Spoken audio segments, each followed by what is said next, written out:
Namaku Andi, dan kejadian ini dialami oleh bibiku sendiri dan anaknya saat menjenguk salah satu keluarga yang sedang dirawat di sebuah rumah sakit. Begini ceritanya.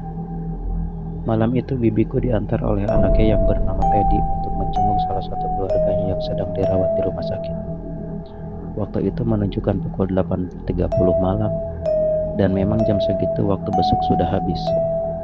Namun, atas izin dari security, mereka pun diizinkan masuk.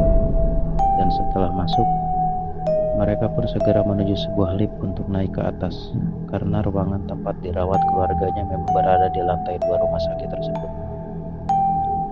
Sambil menunggu lift turun, bibiku dan anaknya mengobrol ringan.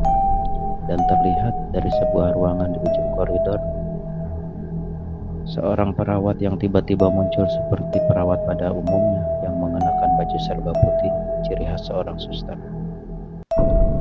Sang perawat berjalan mendekati bibiku dan anaknya menuju lift. Sepertinya dia juga akan pergi ke lantai atas. Kini perawat itu berdiri di sebelah bibiku dan anak.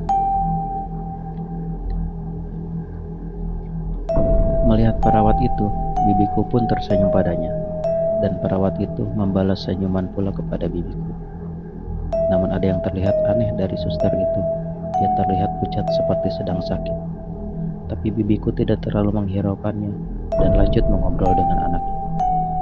Ketika sedang berbincang, bibiku melihat security yang tadi berjaga memanggilnya dengan cara melambaikan tangan.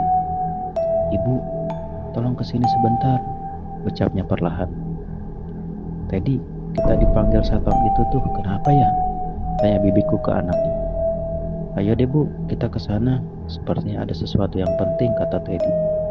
Dan mereka pun segera menuju ke satpam itu. "Kenapa pak?" tanya bibiku. "Anu bu, ibu jangan kaget ya. Dan jangan menengok ke belakang," jawab satpam yang membuat bibiku penasaran. "Emangnya kenapa pak?" tanya bibiku kaget. Sekaligus penasaran tanpa berani melihat ke belakang, begitupun anak. "Itu bu, yang tadi di sebelah ibu itu bukan perawat," bisik satpam perlahan. "Dia itu kuntilanak, penghuni rumah sakit ini."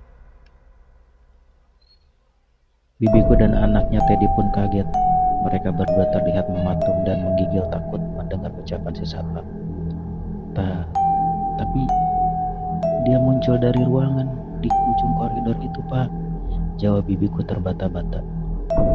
"Dia memang sering muncul di situ, Bu," jawab satpam menjelaskan. Tubuh bibiku bergetar dan menggigil ketakutan.